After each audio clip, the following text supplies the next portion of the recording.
Hi, this is going to be a lecture about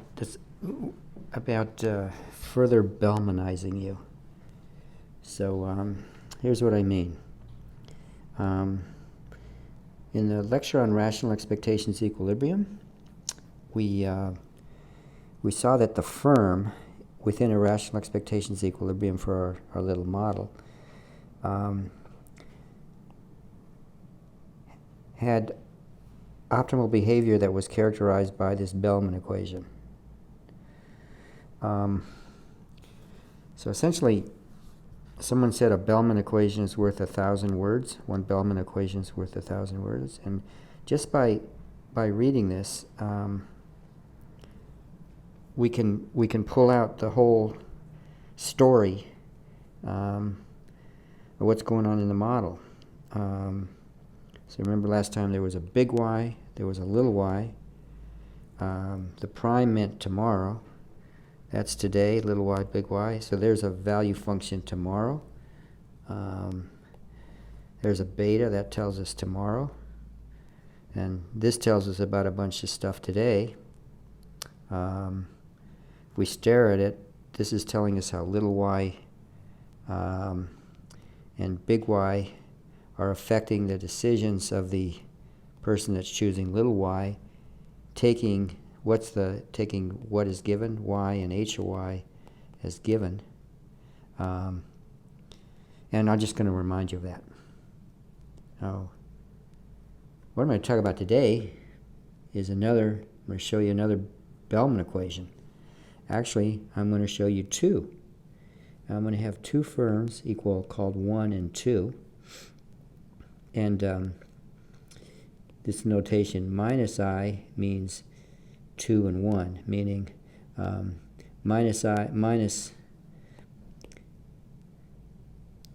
I write minus 1, that's equal to 2 as a subscript, and minus 2 is equal to 1. So minus means not. So there's going to be two firms, and there's going to be, so let's stare at this Bellman equation.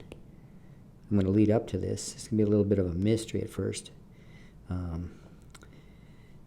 So the Bellman equations are going to look like this. Here's my Bellman equation. There it is. And there's two of them, one for I equals 1 and one for I equals 2. And so stare at that for a while. Stare at that. This is an optimum value. It's an optimum value for firm I. It's doing something tomorrow. Finding the states in art. So what's the state going to be? It's going to be my Q and your Q. My payoff today is going to depend on my Q and your Q, and my Q tomorrow. I'm going to let a hat be tomorrow. How do I know that? Well, look at it's appearing right there as the first place. So that's my little Q tomorrow. And then, but I need a Q minus I. Well, my Q minus I is going to be some function, f of minus I, that's going to determine Q of minus I tomorrow. And what's that going to depend on? It's going to be some given function. I'm going to take f minus I as given. So we stare at this for a long time. And actually, I think today what we're going to do is we're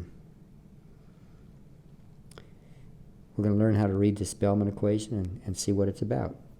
And it's going to be closely connected to the lecture on rational expectations equilibria, as we see. Intimately connected. So that's where we're going. I'm starting in this somewhat mysterious way because sometime in life someone may show you, it's increasingly happening in economics, someone shows you a Bellman equation and you're automatically supposed to know what problem the Bellman equation is solving. And nowadays so many good young macroeconomists and dynamic economists, IO economists, are so Bellmanized that that they just like to see a Bellman equation right from the beginning, and they can figure out what the whole model is. So that's a good skill to have. So that's where we're going to go. And our text today is going to be another quantecon lecture. It's going to be one on Markov perfect equilibrium. Kind of like every word counts. Markov and perfect means perfect means complete, and complete means for all possible states. I mean, it's including ones that never occur, that are predicted. I'm going to put this, that are predicted never to occur in equilibrium.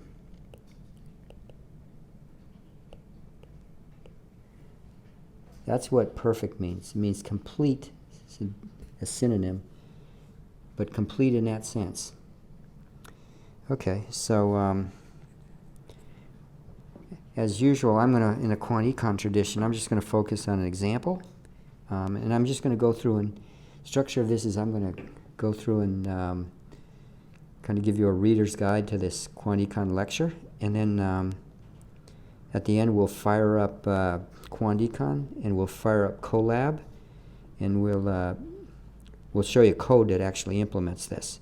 So this Markov perfect machinery, it's a widely used, widely liked equilibrium concept in macroeconomics, public finance, international economics, IO, industrial organization. So we're going to focus on some LQ examples. There's going to be two players, quadratic payoff functions, and linear transition laws. Why? Because it's going to make things easy to compute, while not throwing out any of the basic conceptual issues. Okay, so as we go along, you'll see, we'll see this later, you'll see some Python code, which tells you how to make this stuff operational. Okay,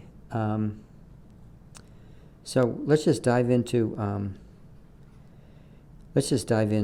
a setting. It's going to be very closely related to the previous lecture on rational expectations equilibrium. It's going to be a perturbation of the Lucas and Prescott model of investment under certainty, but that was a model with a representative firm and competitive equilibrium. We're going to abandon that in the spirit of Cournot, and we're going to have a duopoly model. So the idea is now there's going to be two firms, I equals 1 and 2, and they're going to be big. And they know there's another firm there. So the price is now going to be the sum. It's going to be a linear inverse, a linear inverse demand function. So this is a demand function. P is the price of the good. Q is output of firm 1. Q2 is output of firm 2. It's kind of the deal. The profit of firm I, the payoff, the 1 period payoff of firm I, it's its own price times its own quantity minus quadratic adjustment costs. So this is where QI hat means a tomorrow value. That X hat denotes a value next period. So if I substitute the inverse demand function into 2, I can express the 1 period payoff like this. It's a function of my output today, your output today, and my output tomorrow because of these adjustment costs. That's how they got in there. And you work that out and you get this this quadratic function of these variables whose parameters are inherited from the demand side and the cost side. And the objective of the firm, and it's going to be completely symmetric. Just put minus I, and that's what the other firm's doing. That's what the other firm cares about. The objective of the firm is to maximize, there's going to be no uncertainty, discounted payoffs where beta is a discount factor. And we're imposing the same discount factor in each firm. So we're almost to our Bellman equation. So firm I is going to choose a decision rule. So firm I is going to choose a decision rule that makes its current output, its output for next period as a function of Qi and Q minus I. That's the decision rule. So that's today, and that's tomorrow.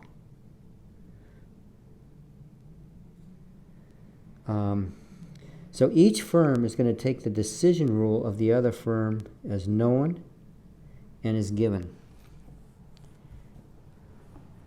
It's going to be known and given. Those are both important. And we're going to let VI, QI, Q minus I be the maximizer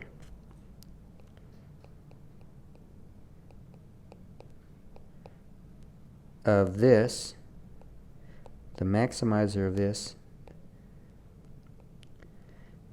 subject to initial conditions, subject to initial conditions for Qi and Q minus I. I'm going to let you write that out. It's going to be the maximizer of this is going to equal, the appropriate maximizer of this is going to equal this. So I want you to fill in let VI be, and write that out. So that's our Bellman equation for firm I, but we have two. So we have a pair of Bellman equations. And the way to read this is firm, and the maximizer of this, the maximizer on the right-hand side is going to be a new function. So this maximum problem is going to imply an Fi of Qi, Q minus I. So there's going to be a pair of Bellman equations, and there's going to be a pair of policy functions.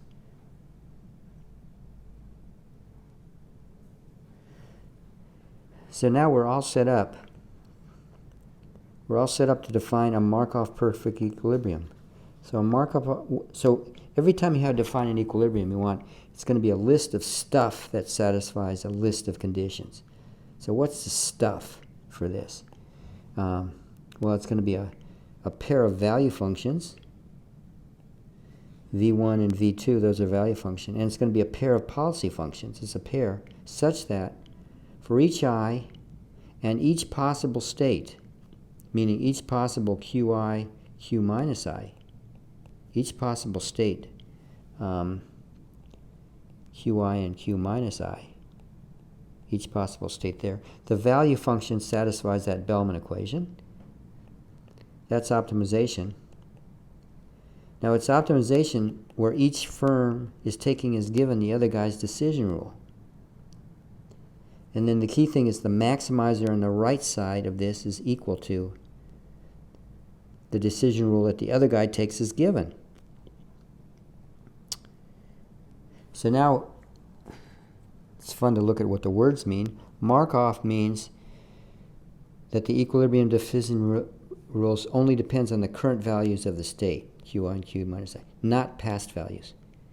Not past values. And just a footnote, there are circumstances in which you might want the decision rule to depend on past values. But that's the subject of another quantecon lecture, actually a whole suite of quantecon lectures. But I won't talk about that here.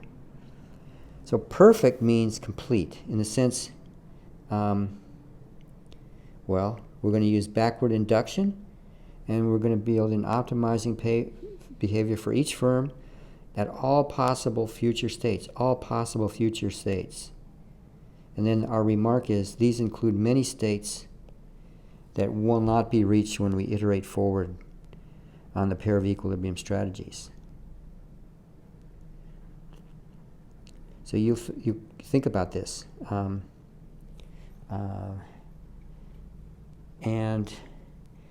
in the 1970s and in macro in the 80s, there was big discussion about why it was a good idea to include optimality at states that you would never reach along the equilibrium path.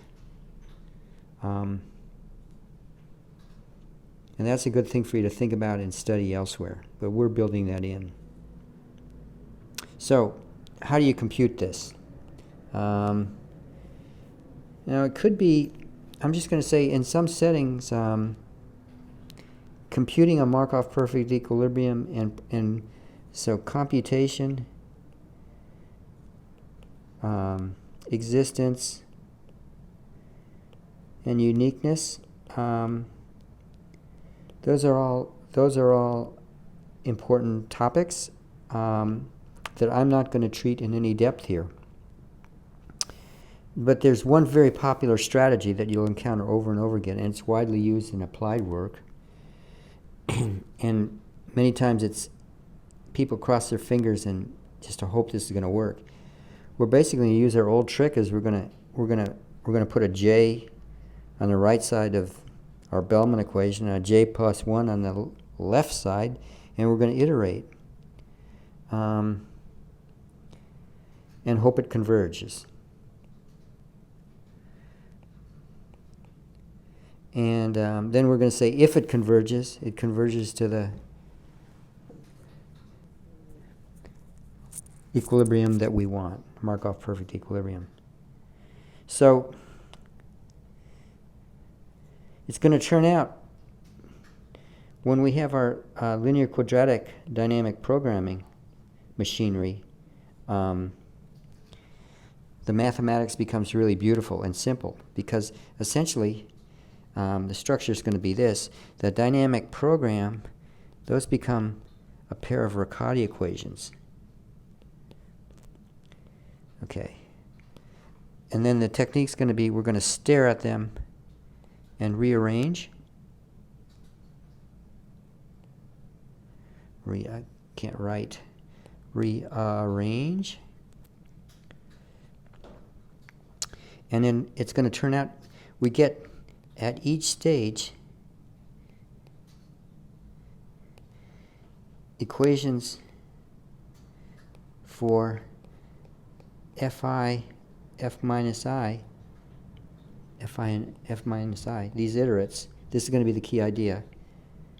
These iterates, f minus I, the iterates of this at each stage, they become linear. They just become stacked linear equations. And so we can compute things really fast.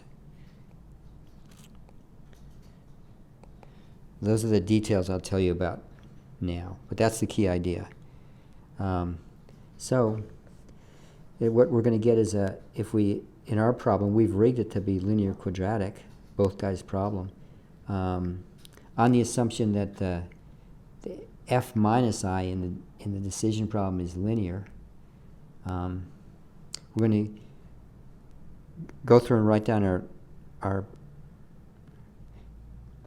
dynamic programming problem as a linear quadratic dynamic programming problem, and we're going to get a set of Riccati equations. And that's what we've done here.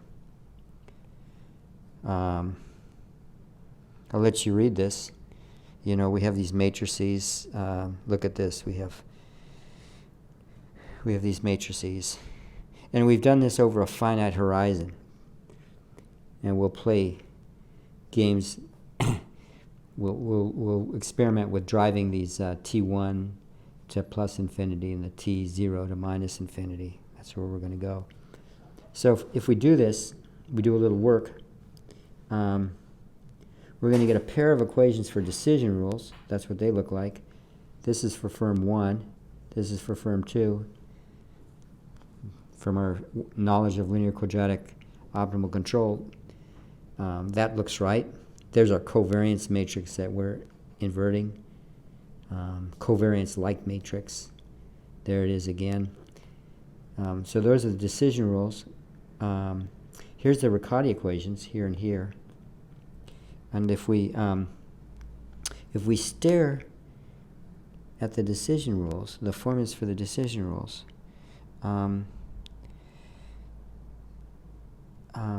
it turns out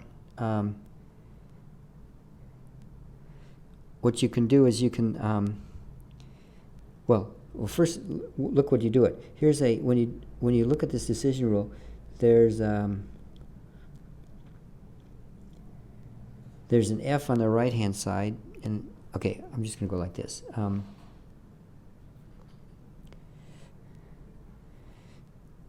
The key insight is equations 10 and 12 are linear in F1 and F2. That's the insight. So we're going to solve those linear equations, and then we're going to take the solution and substitute into we're going to substitute those into 11 and 13. That's one step. So that's kind of it. So here we do an application in this quantecon lecture to our duopoly model. It's a special case of what we were just talking about. So there's our parameters. Let you see that. Here's some Python code. We'll just do some stuff. I'll fire this up, and so here's kind of what we find. First, what we did is we studied what output from some initial condition. We found out what output was going to be like and what price was. And we started from an initial condition with low output, low Q1, Q2, low Q1, but there were adjustment costs. So when there were low output, prices were high. What happens is the firms actually together, they end up gradually expanding their output and driving price down. And that's the result of the duopoly. And what's kind of fun is, and this is what I/O economists are interested in, how does duopoly compare to what a monopolist might do? Or you could ask what competitors would do, but we're going to ask what a monopolist would do. So, and the reason that interesting is how much competition do the duopolists do in terms of monopolists restrict output and raise prices. So the blue line here is going to be the monopolist. Monopolist, we're just going to let the monopolist have Q1 plus Q2 as the initial condition and let them run both things and instruct the two firms to run the coordinated way to maximize joint profits. Well, what the monopolist does is it restricts output in order to raise the price. So that's all done in this quantecon code. It's pretty fun to do, and you're asked to do some other things.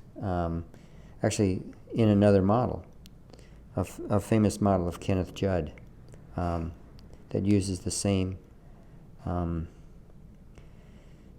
It uses the same technical machinery, but it's a model of inventory and sales of two firms.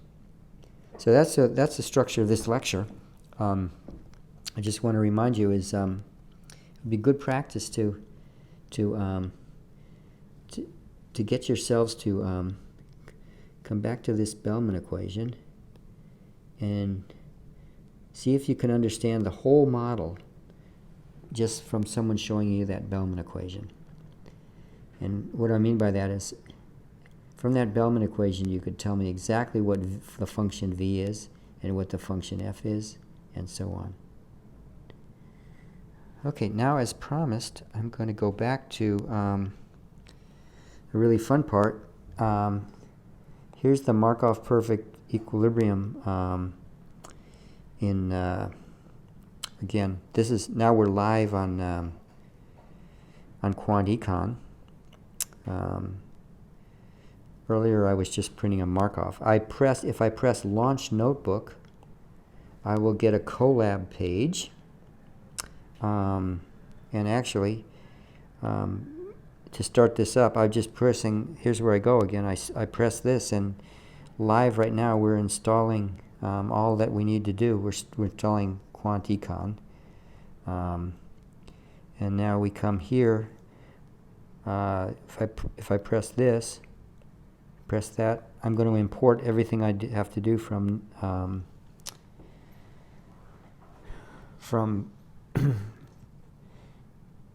Python, which is already installed on this Google computer someplace.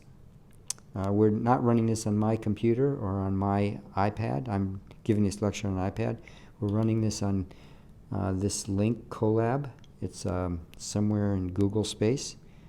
Here we have the whole lecture. Blah, blah, blah. Let's see as we come down. Everything we have now. We want to actually compute things live. So now that circle just ran the code on some Google machine. And here's what we computed. We computed F1 and F2 for our duopoly model.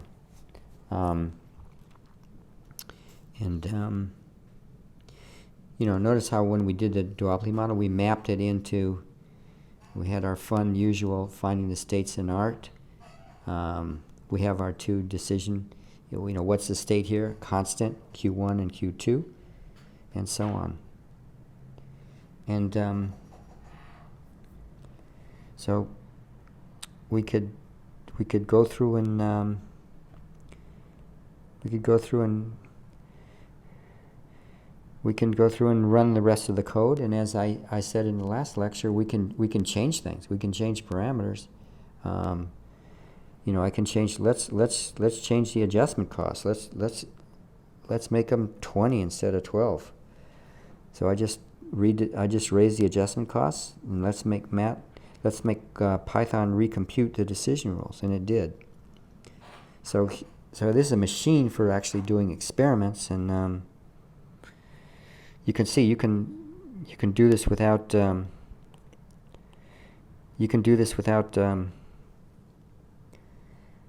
without having Python or quantecon installed on your computer. All you need is you don't even need a computer. You can use a tablet, or you can use a phone. So I'll just wrap this thing up with the following that I want you to think about. Let's go back to lecture. Here's what in the previous lecture we talked about, you know, we called it big Y, little y, the big Y, little y trick. Really important, big Y, little y trick. And here we never had to use that because, you know, it's like we had a Q1 and a Q2.